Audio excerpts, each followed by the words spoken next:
বন্ধুরা, আজকে আমি আমড়ার আচার বানাবো। সেই জন্য আমি এখানে প্রায় 1.5 কেজির মতো আমড়া, সেগুলো কেটে সুন্দরভাবে এইভাবে কেটে নিয়েছি। কেটে ধুয়ে পরিষ্কার করে নিয়েছি। এখন আমি আচারটা তৈরি করব। তাহলে তোমরা দেখো কিভাবে আমি তৈরি করি।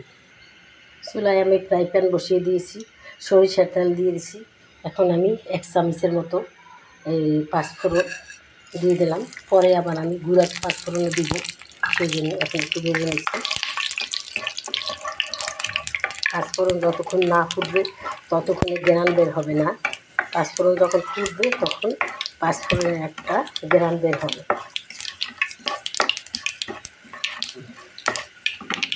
এখন আমি হাফ চামচ মরিচ, হাফ চামচ হলুদ, স্বাদ মতো লবণ,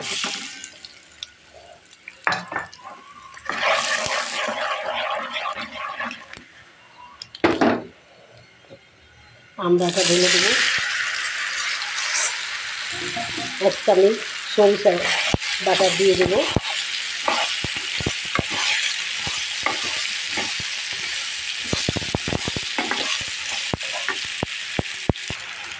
এই কাপের 1 কাপ চিনি দিয়ে দিয়েছি, আর 1 কাপ চিনি দেবো। এই চিনিটা গলে আমড়াটা সেদ্ধ হয়ে যাবে, একটা ক্যারামেল তৈরি হবে। ক্যারামেল তৈরি হলে এইটাই আমড়াটা হয়ে যাবে। এখন বন্ধুরা কিছু ভাজা পাঁচফোড়নের গুঁড়ি দিয়ে দিলাম, কিছু মরিচ তুলি দিয়ে দিলাম।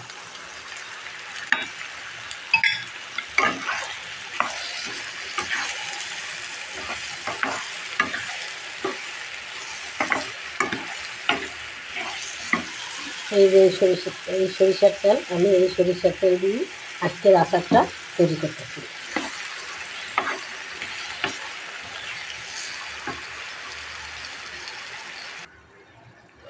দেখো বন্ধুরা, আমার আমড়া আচারটা প্রায় সেদ্ধ হয়ে আসছে, আর একটু হবে।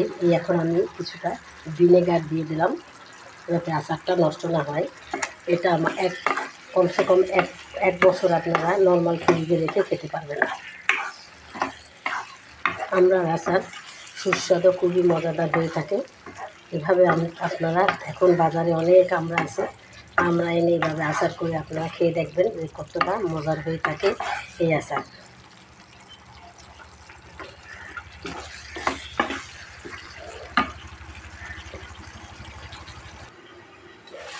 দেখো বন্ধুরা, এখন আমার আর একটু লবণ লাগবে, আমি আর একটু লবণ দিয়ে দিলাম। আচারটা প্রায় সেদ্ধ হয়ে আসছে। চিনি দিয়ে অনেক পানি বেরিয়েছে, সেটাই আচারটা সেদ্ধ হইতে সাহায্য করছে আমড়াটা।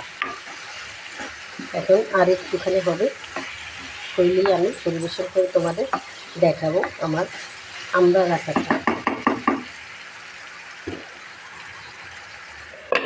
আর একটু ঢাকনা দিয়ে দিই আমি। আমার আচারটা প্রায় হয়ে আসছে। দেখো তোমরা, দেখতে কত সুন্দর, খেতেও সেই রকমেরই সুস্বাদু আচারটা আমার। আচারের দিকে সবগুলো ঠিকমতো দিলে আচার সুন্দর হয়। এখন আমার সেদ্ধ হয়ে গেছে আমড়াটা প্রায়, আর একটুখানি হলে হয়ে যাবে বন্ধুরা। তাহলে এভাবে তোমরাও তৈরি করবে আমার এই রেসিপিটা। যদি তোমরা দেখো আমড়ার আচারটা দেখার সাথে সাথে আমাকে একটা লাইক অবশ্যই করবে। আর তোমরা যে যেখান থেকে দেখো বন্ধুরা, সবাইকে জানাই অনেক অনেক সালাম ও আদর ভালোবাসা ছোটোদের। আর তোমাদের জন্য অনেক দোয়া করি বন্ধুরা। তোমরা এত দূরে থাকো, তারপর আমার ভিডিও তোমরা দেখো, এই জন্য আমি অনেক খুশি। আর আমি সব সময় তোমাদের জন্য দোয়া করবো। আমি জানি তোমরাও আমার জন্য দোয়া করবে, যাতে আমি ভালো থাকতে পারি, আমার শরীর ভালো থাকে। তাহলে আমি সুন্দর সুন্দর ভিডিও নিয়ে সবসময় আসবো।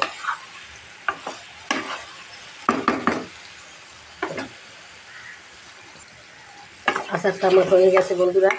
এখন আমি পরিবেশন করে তোমাদেরকে দেখাবো। সেদ্ধ হয়ে গেছে, এখন আমি তুলে ফেলবো।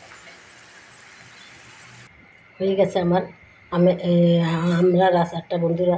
দেখো, দেখতে কত সৌন্দর্য হয়েছে।